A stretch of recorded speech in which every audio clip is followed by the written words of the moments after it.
শুরুতে জানিয়ে দেব গোটা বাংলাদেশকেই কারাগারে পরিণত করা হয়েছে বলছে ইশরাক। জানিয়ে দেব শেখ হাসিনার বিকল্প বাংলাদেশে নেই বলছে শেখ পরশ। এছাড়া রয়েছে আমাদের পায়ের নিচে মাটি নেই বলছে রুহুল কবির রিজভী। জানিয়ে দেব পেছনের দরজা দিয়ে ক্ষমতা দখলের পায়তারা করছে বিএনপি। সর্বশেষ জানিয়ে দেব শেখ হাসিনার বিরুদ্ধে ষড়যন্ত্র চলছে বলছে সালমান এফ রহমান। গোটা দেশকেই কারাগারে পরিণত করা হয়েছে অভিযোগ ইঞ্জিনিয়ার ইশরাকের। বিএনপির আন্তর্জাতিক বিষয়ক কমিটির সদস্য ও ঢাকা মহানগর বিএনপির সিনিয়র সদস্য ইশরাক হোসেন বলেছেন, গোটা বাংলাদেশকেই কারাগারে পরিণত করা হয়েছে। তিনি বলেন, এই সরকার বাংলাদেশের জনগণের বুকের উপর গুলি চালিয়ে আমাদেরকে হত্যা করে মিথ্যা মামলা দিয়ে জেলে পাঠিয়ে বাংলাদেশকে দখল করে রেখেছে। রবিবার 19 মে ঢাকা মহানগর দায়রা জজ আশামস জগলুল হোসেনের আদালত 12টি মামলায় আত্মসমর্পণ করে জামিন আবেদন করেছিলেন ইশরাক।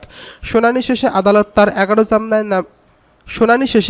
তার 11 মামলায় জামিনের আবেদন মঞ্জুর করেন, তবে পল্টন থানার একটি মামলায় জামিন নামঞ্জুর করে কারাগারে পাঠানোর আদেশ দেয়। পরে তাকে পুলিশের প্রিজন ভ্যানে করে কারাগারে নিয়ে যাওয়া হয়। প্রিজন ভ্যান থেকে সাংবাদিকদের উদ্দেশ্যে এসব কথা বলেন তিনি। ইশরাক বলেন, এই সরকার ষড়যন্ত্রমূলকভাবে বাংলাদেশের রাষ্ট্রীয় ক্ষমতা দখল করে রাখার জন্য যে বিরোধী নেতাকর্মীদের উপর দমন পীড়ন চালাচ্ছে, মিথ্যা ও ষড়যন্ত্রমূলক মামলা দিয়ে আমাদের কারাগারে প্রেরণ করছে। আজকে গোটা বাংলাদেশকেই কারাগারে রূপান্তরিত করা হয়েছে। এই সরকার বাংলাদেশের জনগণের বুকের উপর গুলি চালিয়ে মানুষকে হত্যা করে, আমাদেরকে হত্যা করে মিথ্যা মামলায় জেলে প্রেরণ করে বাংলাদেশ দখল করে রেখেছে। বাংলাদেশকে লুটপাট করছে, বিদ্যুৎ খাতে লুটপাট করছে, সবকিছু ধ্বংস করে ফেলেছে। তিনি আরও বলেন, আমরা বাংলাদেশের জনগণকে সঙ্গে নিয়ে খালেদা জিয়া ও আমাদের নেতা তারেক রহমানের নেতৃত্বে লড়াই করে যাব। এতে যদি আমাদের মৃত্যু হয় পিছপা হব না। এটা কারোর বাবার দেশ না, এ দেশের মালিক জনগণ। মহান মুক্তিযুদ্ধের মাধ্যমে এই দেশকে স্বাধীন করা হয়েছিল গণতান্ত্রিক রাষ্ট্র প্রতিষ্ঠার জন্য। আজকে এই সরকার গণতন্ত্রকে হত্যা করে একদলীয় রাষ্ট্র ব্যবস্থা কায়েম করেছে। এটা বেশি দিন চলতে পারে না। বাংলাদেশে শেখ হাসিনার বিকল্প নেই বলছে শেখ ফজলে শামস পরশ। যুবলীগের চেয়ারম্যান শেখ ফজলে শামস পরশ বলছেন, দরকার হলে বুকের রক্ত দিয়ে জনগণের উন্নয়নের ধারা অব্যাহত রাখবেন। মনে রাখবেন, বাংলাদেশের সবারই বিকল্প আছে, কিন্তু একমাত্র প্রধানমন্ত্রী শেখ হাসিনার কোনো বিকল্প নেই। শেখ হাসিনার 40তম স্বদেশ প্রত্যাবর্তন দিবস উপলক্ষে সোহরাওয়ার্দী উদ্যানে শিখা চিরন্তন থেকে ধানমন্ডি 32 নম্বর পর্যন্ত যুবলীগের শেখ হাসিনার দুর্গম পথের নির্ভীক যাত্রী শীর্ষক শোভাযাত্রায় এসব কথা বলেন তিনি। শেখ ফজলে শামস পরশ বলেন, বাংলাদেশের যে অগ্রযাত্রা, দেশের উন্নয়নের যে ধারা, উন্নয়নের সুফল শুধু জনগণের দোরগোড়ায় পৌঁছে দিলেই হবে না। এই অপশক্তিরা কোনো না কোনো দিন এদেশের জনগণের অধিকার ক্ষুণ্ণ করতে পারে না, সেই দিকে যুবলীগের প্রতিটি নেতাকর্মীর দৃষ্টি রাখবেন। তিনি বলেন, 40 বছর আগে প্রধানমন্ত্রী শেখ হাসিনার এই উন্নয়ন প্রত্যাবর্তন করেছিলেন বলেই আমরা পেয়েছি। ভোটাধিকার, মানুষের মৌলিক অধিকার ও গণতান্ত্রিক অধিকার পেয়েছি। আপনারা জানেন সেই দিন কি পরিস্থিতিতে শেখ হাসিনা বাংলাদেশে প্রত্যাবর্তন করেছিলেন। পরিবারের 18 জন সদস্যকে নির্মমভাবে হত্যার পরও তিনি এদেশের মানুষের ভাগ্য উন্নয়নের, সব মানুষের মৌলিক অধিকারগুলো উদ্ধার করার জন্য জীবনের সব হুমকি ও মায়াকে তুচ্ছ করে আপনাদের কাছে উপস্থিত হয়েছিলেন। সেই বঙ্গবন্ধুর রক্তের উত্তরাধিকার হিসেবে, গণতন্ত্রের প্রতীক হিসেবে, এদেশের মানুষের উন্নয়নের বাহক হিসেবে তিনি সেদিন সোনার বাংলার মাটিতে উপস্থিত হয়েছিলেন।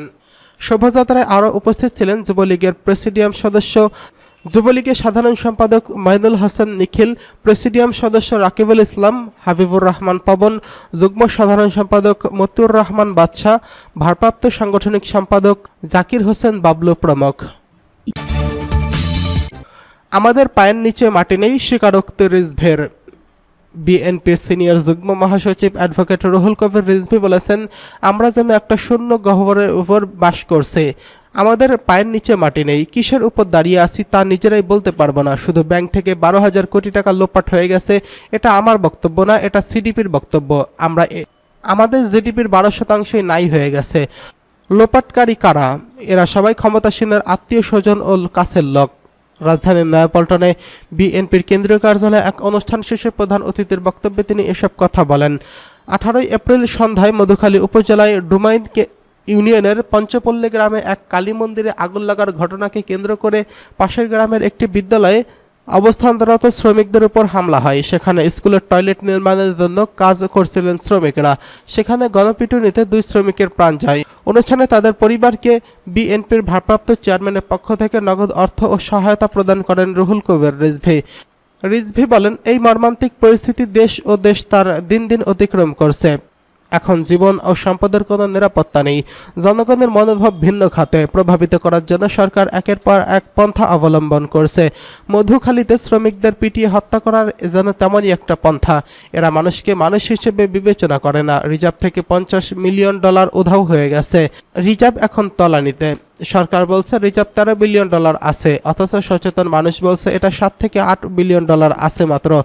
এর মধ্যে বিদ্যুৎ খাতের ঋণ পরিশোধ করতে $4 বিলিয়ন চলে যাবে। রিজার্ভ তো তলানিতেই। পেছনের দরজা দিয়ে ক্ষমতা দখলের পায়তারা করছে বিএনপি।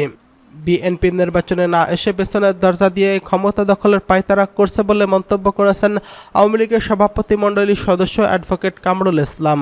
রোববার 19 মে সভাপতি শেখ হাসিনার 40তম স্বদেশ প্রত্যাবর্তন দিবস উপলক্ষে ঢাকা জেলা আওয়ামী লীগ আয়োজিত আলোচনা সভায় এই মন্তব্য করেন তিনি। কামরুল ইসলাম বলেন, বিএনপি জামাতের ষড়যন্ত্রের বিষ-দাঁত ভেঙে দিয়ে প্রধানমন্ত্রী শেখ হাসিনার নেতৃত্বে উন্নত দেশ গড়ার পথে বাস্তবায়ন করতে হবে। তারা নির্বাচনে না এসে পেছনের দরজা দিয়ে ক্ষমতা দখলের পায়তারা করছে। 17 মে 1981 সাল থেকে শেখ হাসিনা স্বদেশ প্রত্যাবর্তনের মধ্য দিয়ে নতুন করে স্বপ্ন দেখানো শুরু করেছিল, যা আজও চলছে বলে জানান তিনি।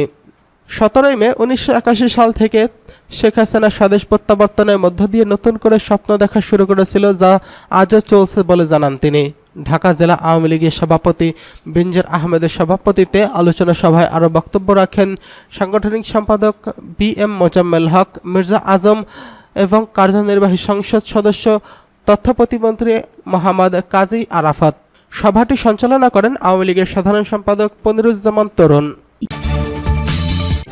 শেখ হাসিনার বিরুদ্ধে ষড়যন্ত্র চলছে অভিযোগ সালমান এফ রহমানের। প্রধানমন্ত্রীর বেসরকারি শিল্প ও বিনিয়োগ বিষয়ক উপদেষ্টা সালমান এফ রহমান বলছেন, প্রধানমন্ত্রী শেখ হাসিনা ও বাংলাদেশের বিরুদ্ধে ষড়যন্ত্র চলছে, যা গত জাতীয় সংসদ নির্বাচনে ষড়যন্ত্র হয়েছে। আমরা শেখ হাসিনার নেতৃত্বে তা মোকাবিলা করছি। আগামীতেও ঐক্যবদ্ধভাবে সব ষড়যন্ত্র মোকাবিলা করতে হবে।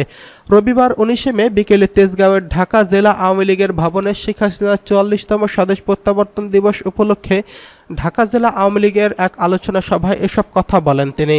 সালমান এফ রহমান বলেন, প্রধানমন্ত্রী শেখ হাসিনার পরিবারকে নির্মমভাবে হত্যা করা হয়েছে এদেশে। তারপরে তিনি দেশে ফিরে এসেছেন। আমাদের জন্য, পরিবারের জন্য নির্মমতা হত্যা হলেও সে দেশে আবার ফিরে এসেছেন, অথচ আমরা হলে এটা কখনোই করতাম না। আমি ভাবতাম দেশে গিয়ে কী লাভ। আমি প্রধানমন্ত্রীর সঙ্গে কথা বলেছি, তিনি বলেছেন তিনি তার বাবার স্বপ্ন বাস্তবায়ন করতেই দেশে ফিরে এসেছেন। দেশে ফিরে আসার পর শেখ হাসিনার সরকারের পক্ষ থেকে অনেক বাধায় পড়তে হয়। শুধু সরকারের পক্ষ থেকে নয়, দলের পক্ষ থেকেও অনেকের বাধায় পড়তে হয়। সব বাধা উপেক্ষা করে বঙ্গবন্ধু কন্যা শেখ হাসিনাকে এদেশে নিয়ে এসেছেন উল্লেখ করে শেখ হাসিনার ম্যাজিকের কারণে বাংলাদেশে এত উন্নয়ন সম্ভব হয়েছে বলে জানিয়েছেন তিনি।